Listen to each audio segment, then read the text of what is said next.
حضرت آدم علیہ السلام سے لے کر حضور علیہ السلام کے دور تک کبھی ایسا نہیں ہوا کہ کسی کے نکاح میں کسی نبی کی دو صاحبزادیاں آئی ہوں. یہ اعزاز صرف حضرت عثمان غنی کو نصیب ہوا رضی اللہ تعالی عنہ. حضور کی دو شہزادیاں حضرت عثمان غنی کے نکاح میں آئیں یک کے بعد دیگرے, تو اس وجہ سے انہیں ذوالنورین, دو نوروں والا کہا جاتا ہے. اللہ تعالیٰ نے حضرت عثمان غنی کے مال سے اس امت کو بہت تقویت عطا کی. تحریک اسلام کے لیے جن لوگوں نے مالی وسائل پیش کیے ان میں نمایاں نام حضرت سیدنا عثمان غنی رضی اللہ تعالی عنہ کا ہے. آقا کریم علیہ الصلوۃ والسلام کے کہنے پہ انہوں نے جتنی ضرورت پڑی اتنا مال پیش کر دیا. غزوہ تبوک کا موقع آیا تو حضور نے تحریس دلائی, تو انہوں نے کہا حضور میں 300 اونٹ پیش کرتا ہوں, مال ساز و سامان کے. تو حضور نے پھر تحریس دلائی تو پھر کھڑے ہو گئے, پھر تحریس دلائی تو پھر کھڑے ہو گئے. مسجد نبوی میں جب لوگوں کا ہجوم بڑھا تو حضور نے فرمایا کہ کون ہے اس کی توسیع کرے. حضرت عثمان غنی نے کہا حضور یہ ذمہ داری میں اپنے ذمہ لیتا ہوں. تو راہ خدا میں خرچ کرنے کی بابت آئی تو عثمان کا انداز ہی نرالا تھا. جب حضرت عثمان غنی رضی اللہ تعالیٰ عنہ کا محاصرہ کر لیا گیا اور یہ خلافت کا آخری آپ کا دور ہے, 82 سال کی عمر تھی اس وقت آپ کی, اور یہ تاریخ کا دردناک باب ہے کہ حضرت عثمان غنی پر 40 دن تک پانی بند رہا. وہ ایک منصوبہ تھا, 3 لوگ 3 مختلف شہروں سے چلے, مصر سے, کوفے سے اور بصرے سے, 1,000 آدمی لے کر کے, اور مدینہ المنورہ میں پہنچ کر کے حضرت علی المرتضیٰ سے ملے, ام المومنین سیدہ عائشہ سے ملے, کبار اصحاب سے ملے. تو جو انہوں نے کہا تو انہوں نے ان کو کہا کہ نہیں ایسی کوئی بات نہیں, فہمائش کر کے واپس بھیج دیا. حضرت عثمان غنی رضی اللہ تعالیٰ عنہ پر اقربا پروری کا الزام عائد کیا تھا. تو انہوں نے کہا کہ کوئی ایسی بات نہیں ہے. پھر یہ تھا کہ آپ نے کم عمر گورنر, کم عمر لوگ مقرر کیے. تو حضرت عثمان نے کہا کہ حضرت اسامہ بھی تو کم عمر تھے, حضور نے ان کو اگر مقرر کیا ہے تو یہ تو مثال ہمارے سامنے موجود ہے. لیکن یہ ایک منصوبہ تھا, اس منصوبے کے تحت یہ 3 جگہوں سے لوگ آئے تھے. وہ 3 دن کی مسافت کے بعد پھر تینوں واپس آ گئے. تو یہ ایک سوالیہ نشان ہے کہ تینوں کیوں واپس آ گئے, کوئی ایک تو نہ آتا نا. تو یہ سب طے شدہ منصوبہ تھا. اور پھر انہوں نے مدینہ المنورہ کو گھیر لیا, اور جس طرح سے بلوائیوں نے حالات پیدا کر دیے. سید علی المرتضیٰ رضی اللہ تعالیٰ عنہ تو شہر مدینہ سے باہر تشریف لے گئے تھے, اور اپنے بیٹوں امام حسن اور امام حسین رضی اللہ تعالیٰ عنہ کو حضرت عثمان غنی کے دروازے پر مقرر کیا تھا کہ ان کو ضرر نہ پہنچنے دینا. اب 700 صحابہ اجازت طلب کر رہے ہیں کہ آپ ان بلوائیوں سے نپٹنے کا میں جو ہے وہ اجازت نامہ مرحمت کریں. اور بہت سارے لوگ تو حج پہ جا چکے ہیں. 18 ذی الحج کا واقعہ ہے جب آپ کی شہادت ہوتی ہے, تو وہ حج پہ جا چکے ہیں. تو جو یہاں موجود ہیں وہ اجازت طلب کر رہے ہیں.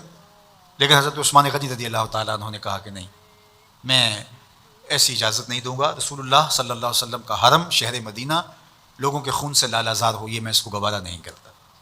افواج موجود ہیں, اور دنیا کی تاریخ میں آپ کو ایسا نہیں ملے گا کہ اتنی بڑی حکومت کسی کے پاس ہو اور وہ خود گھیر لیا جائے, اس کا پانی بھی بند ہو جائے, اور وہ حکم دے کہ نہیں میرے لیے آپ ایک قطرہ بھی خون نہیں بہائیں گے. بلکہ آپ کے غلاموں نے جب تلواریں اٹھا لی تو آپ نے فرمایا کہ میرا حکم ہے کہ تم تلواریں نیچے رکھو, بلکہ میں تمہیں یہ آفر دیتا ہوں کہ جو غلام لڑے گا نہیں اور یہ میرے سے عہد کرتا ہے وہ آزاد ہے. حضرت ابو ہریرہ رضی اللہ تعالیٰ عنہ, حالانکہ یہ پڑھنے پڑھانے والے لوگ تھے, تعلیم و تعلم سے ان کا تعلق تھا, لیکن وہ بھی تلوار لے کے حضرت عثمان غنی کے دفاع میں آ گئے. لیکن حضرت ابو ہریرہ رضی اللہ تعالیٰ عنہ کو بھی حضرت عثمان غنی روک دیتے. مالک بن اشتر کہنے لگا کہ ہم آپ کی دستبرداری کے خواہاں ہیں, آپ خلافت سے دستبرداری اختیار کر لیجیے. تو حضور علیہ الصلوۃ والسلام کے اس جانثار صحابی نے حضرت عثمان غنی نے فرمایا یہ نہیں ہو سکتا. دستبردار کیوں نہیں ہوئے؟ لگتا تھا یہ سب سے زیادہ آسان تھا. لیکن حضور نے ارشاد فرمایا تھا, اے عثمان تمہیں اللہ ایک قمیض پہنائے گا, لوگ اس کو اتارنا چاہیں گے تم کبھی نہ اتارنا. تو اس سے مراد خلافت کی قمیض ہے, اور ان کی شہادت کی خبر بھی اللہ کے محبوب علیہ السلام نے دی تھی. اور اگر آپ دستبردار ہو جاتے تو یہ ایک کھلونا بن جاتا, بازیچہ بن جاتی خلافت. چند آدمیوں کے پریشر سے خلافت سے دستبرداری کرنا پڑتی. اچھا ایک یہ سوال بھی پیدا ہوتا ہے, چند باغی تھے ان کو کس طرح کچل دیا جاتا؟ لیکن حضرت عثمان غنی یہ نہیں چاہتے تھے. ایک تو یہ کہ مدینے کی حرمت پامال نہ ہو, اور دوسرا پورے عالم اسلام کو آگ لگانے کا جو منصوبہ تھا, 3 مختلف شہروں سے 1,000 آدمی لایا گیا ایک منصوبے کے تحت, اور انہیں لاشیں چاہیے تھیں, اور جو ان کے پیچھے کام کر رہے تھے نادیدہ ہاتھ, ان کا منصوبہ یہ تھا کہ یہاں سے مختلف سمتوں میں, یہ تینوں شہر مختلف سمتوں میں تھے, تینوں سمتوں میں جب لاشیں جائیں گی تو پورے عالم اسلام کو ہم جو ہے وہ خانہ جنگی کی آگ میں دھکیل سکیں گے. تو حضرت عثمان غنی ان سازشوں سے آگاہ تھے. تو سب سے اہون اور آسان یہ تھا کہ قربانی پیش کر دی جائے. اور پھر انہوں نے سن بھی رکھا تھا کہ 2 شہید ہیں, شہید تو انہوں نے بہرحال ہونا ہے, تو لہٰذا میں خلافت سے دستبردار بھی نہیں ہوں گا اور شہر مدینہ کی حرمت بھی پامال نہیں ہونے دوں گا. اور تیسری بات یہ ہے کہ میں خود مظلوم شہید کر دیا جاؤں. تو آپ نے یہ گوارا کر لیا. تو 18 ذو الحج تھا, جمعے کا ہی دن تھا, اور حضرت عثمان غنی رضی اللہ تعالیٰ عنہ روزے سے تھے. عصر کا وقت تھا, قرآن مجید کی تلاوت کر رہے تھے. حضرت امام حسن, امام حسین اور حضرت عبداللہ بن زبیر اور دیگر لوگ آپ کے دروازے پہ پہرا دے رہے تھے. لیکن باغی پچھلے گھر سے دیوار پھلانگ کے آپ کے گھر میں داخل ہوئے اور تلوار سے وار کیا. آپ کی زوجہ حضرت نائلہ آگے بڑھی اور ہاتھ سے روکنا چاہا, آپ کی انگلیاں کٹ گئیں. پھر دوسرا وار کیا تو حضرت عثمان غنی رضی اللہ تعالیٰ عنہ کا دایاں ہاتھ کٹ کے گر گیا.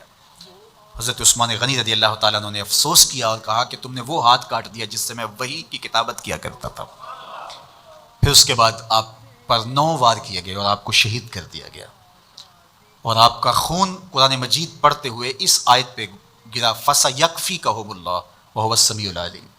تو حضرت عثمان غنی رضی اللہ تعالیٰ عنہ مظلوم شہید کیے گئے, بھوکے اور پیاسے شہید کیے گئے, ظلماً شہید کیے گئے. حضرت عبداللہ بن عمر رضی اللہ تعالیٰ عنہ فرماتے ہیں کہ حضور فتنوں کا ذکر کر رہے تھے کہ فتنے ہوں گے, بہت بڑے فتنے ہوں گے. تو ایک شخص نے چادر اوڑھی ہوئی تھی اور وہ مجلس واعظ کے قریب سے گزرا جہاں حضور کچھ ارشاد فرما رہے تھے. تو آقا کریم نے اشارہ کر کے کہا اس دن یہ شخص حق پہ ہوگا. عبداللہ بن عمر کہتے ہیں کہ میں اٹھا اور جا کے دیکھا تو وہ حضرت عثمان تھے. تو میں نے حضرت عثمان کے چہرے کو پکڑ کے تھوڑا سا حضور کی جانب کیا اور میں نے کہا حاضہ حضور, یہ اللہ کے محبوب فرمایا ہاں یہی, جب فتنے ہوں گے تو فرمایا یہ حق پہ ہوگا. تو حضرت عثمان غنی رضی اللہ تعالیٰ عنہ حق کی راہوں کے مسافر جنہیں حضور کی زبان سے شہید کہا گیا, اور شہید کسی کا انجام ہوتا ہے.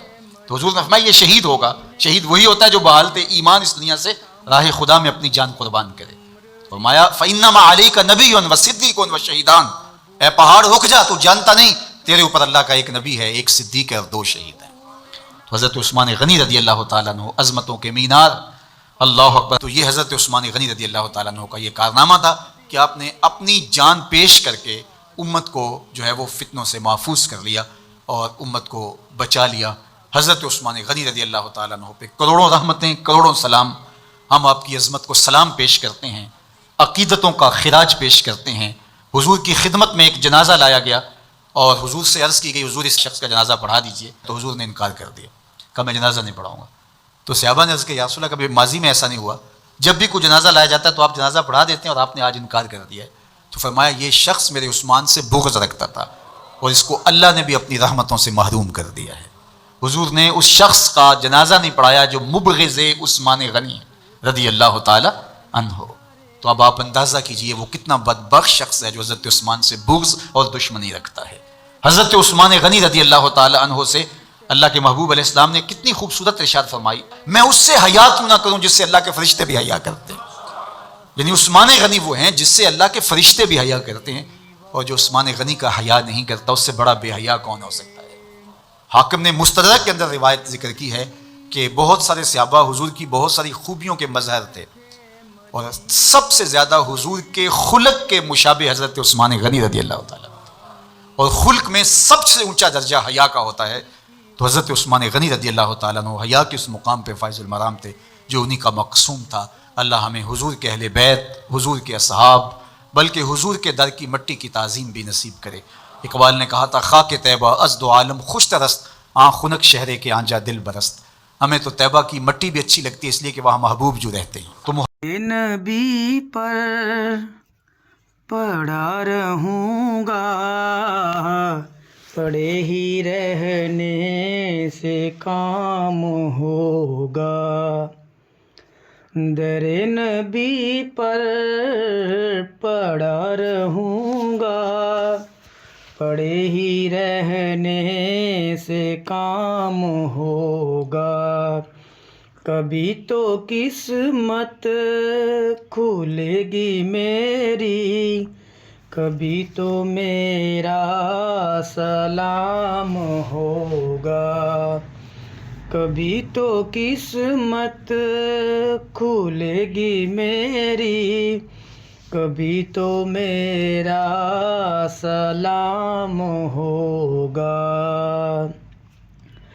خلاف محبوب کچھ ہوا ہے، نہ کوئی عاشق سے کام ہوگا۔ خلاف محبوب کچھ ہوا ہے، نہ کوئی عاشق سے کام ہوگا۔ خدا بھی ہوگا ادھر بھی اے دل، جدھر وہ عالی مقام ہوگا۔